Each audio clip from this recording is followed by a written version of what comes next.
сыртқы жауыңның бәріне біз гарантия береміз, қорғаймыз. Гитлер алысқа барған жоқ, асып бара жатса бір 6-7 жылда гүр ете түсті де жоқ болды. Келіспесең жоқ боласың деп айта алмайды. Ол айта алады. Ол айтқанда сол кезде. Сонда енді Шыңғыс хан ол кезде не істеген? Енді әлсіз.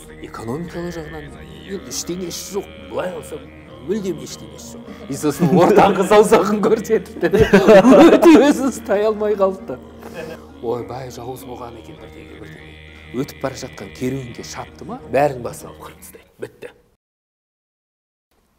Масштабты алсақ, Шыңғыс хан қалай істеген? Мысалы, Шыңғыс хан былай жасаған. Ең басынан бастап, ол ең бірінші идея болды, идеология болды, біріктірді. Өйткені ол кезде түркі халықтарының ыдырап, бычыты шығып, енді түркі қағанаттарынан кейін, неден кейін бірінші жалпы түркі қағанаты болды. Одан кейін ол екіге бөлініп, батыс түркі қағанаты, шығыс түркі қағанаты болды. Одан кейін мына жақта Қоқан хандығы болып былай үзілді, мына жақтан Түргеш болды, мына жерден бірдеңе болды. Ығы-жығы болып, бычыт болып, бір-бірімен қырқысып бычыт болып жатқан кезде, өзі Шыңғыс ханның бүкіл несін қырып тастап, сол ең артында өзі қалып сөйткен кезде, әзер өзі жан сақтап қалған кезде, өте бір қиын жағдай кезде ол өмір сүрді.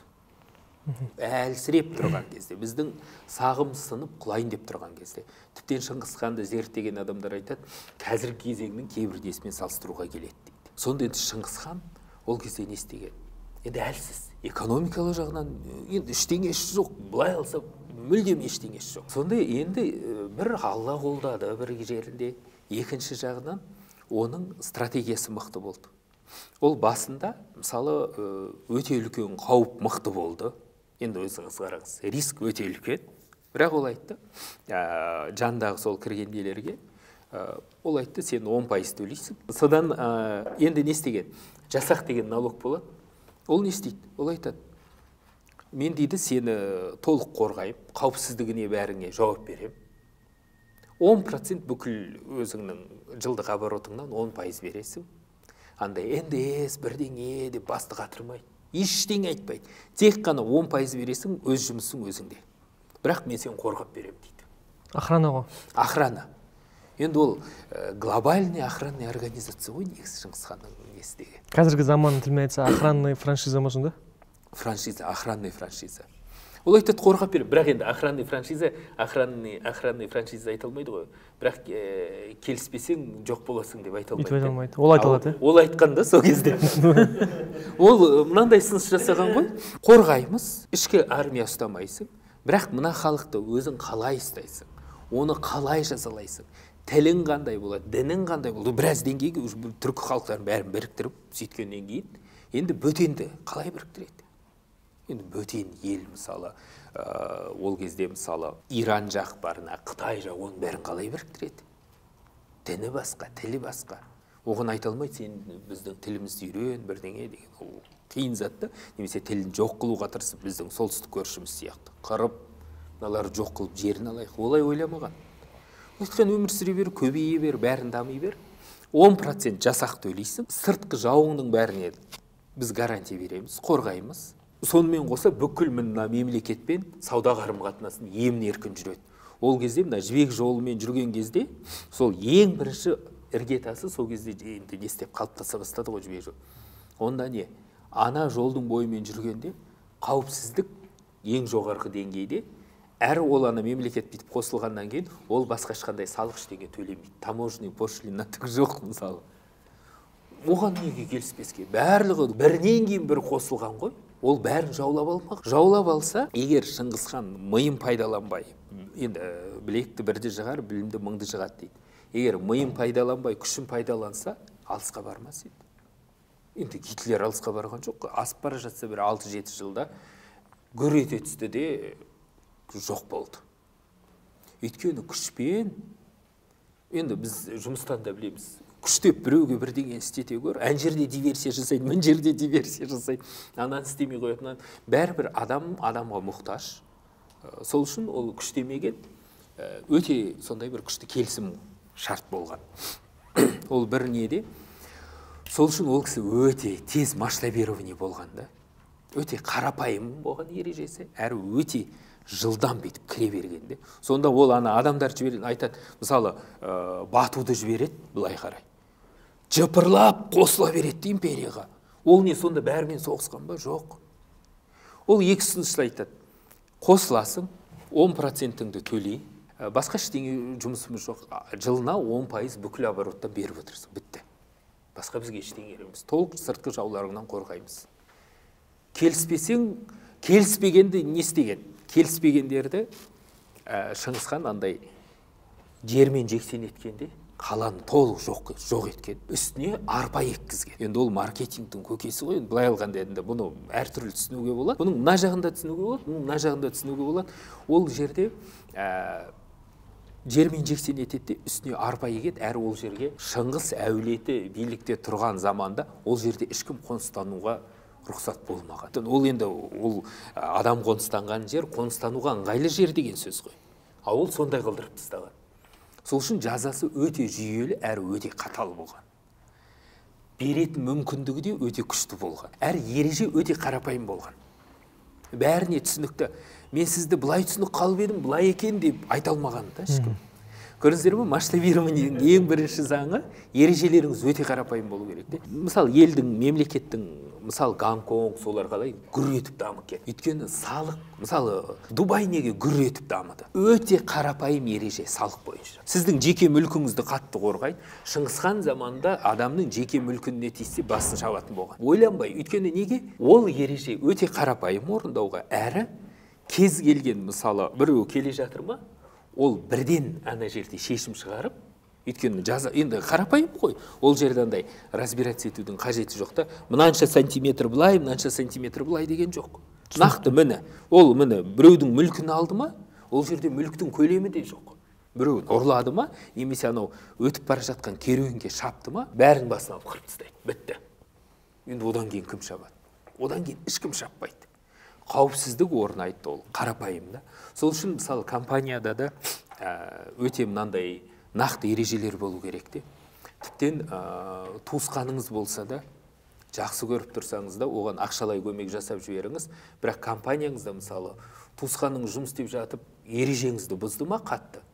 Туысқандарыңызға ескертіңіздер. Сіздердің жазаларыңыз басқаларға қарағанда одан сайын қатты болады. Өйткені оның туысқандық міндеті бар сонымен қоса. Сонда жаңа Мағжанның өлеңін оқыдым ғой. Шыңғыстай асыл ердің құр аты да дейді, адамның бойына қайрат берер дейді. Бір мемлекетті бір адам ұстап отыр ғой қазір. Қазір Моңғолстаннан Шыңғысханды тартып алатын болсақ, Моңғолстанның біз бүкіл мұнайын, бүкіл затын тартып алғанмен бірдей болады. Сол үшін олар бізге жауласып ондай өткенде бір Қабдеш Жұмаділов марқұм енді осы рахмет, Шыңғысханды өздеріңізде ұстадыңыздар, енді қайтарыңыздар деген кезде анау моңғол шыдай алмай орнынан тұрып келіп, оттама депті екен, онда моңғолша айтыпты екен. Сосын аудармашылардан сұраса, оттама депті айтты дейді. И сосын ортаңғы саусағын көрсетіпті. Өте өзін ұстай алмай қалыпты. Ол өйткені олар үшін ол өліммен тең.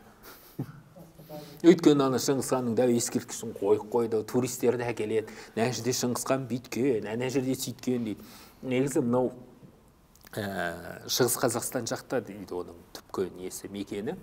Мынау даже Астананың Бұхтарминский водохранилище дейді ғой. Соның астында соның қорымы болған дейді. Қарақұрым деген жер сол жерде болған дейді. Карталармен бәрімен дәлелденген, оның бәрін жасаған. Сосын мен бір рет мен сол ана Шыңғысханға қатысты енді бір кітапты шығарып жазып жатқан Зәріпбай деген ағамыз бар. Ол өте парсы тілінен тікелей Жамиғат Тауарих деп соның 5 томдығын аударып сөйтіп мен жай қасында кітабын шығартып, бүйтуге бір ойнап жүрген бала қысап жай жүргенмін ғой.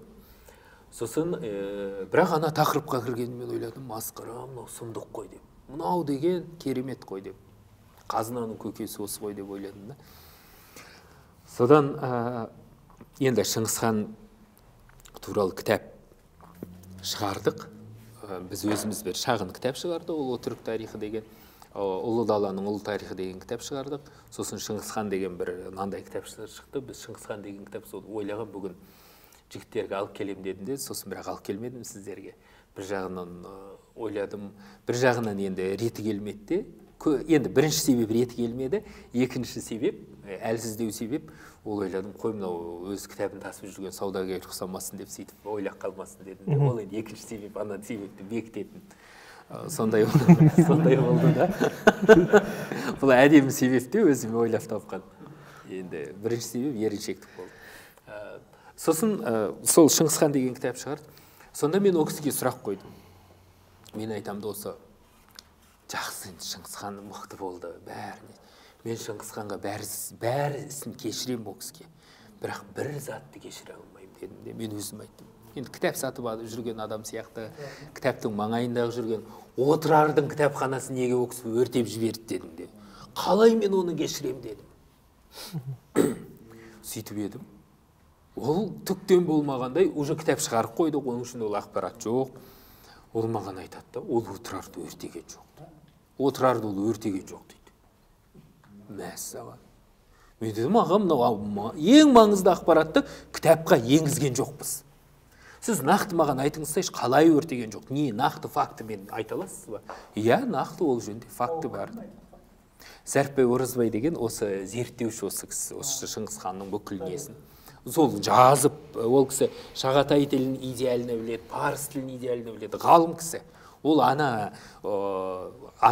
көрінбейді, тығылып үйінен шықпайды, өзі сол негізі біздің ұлттық қауіпсіздігіміздің негізі осы заттарда жатыр.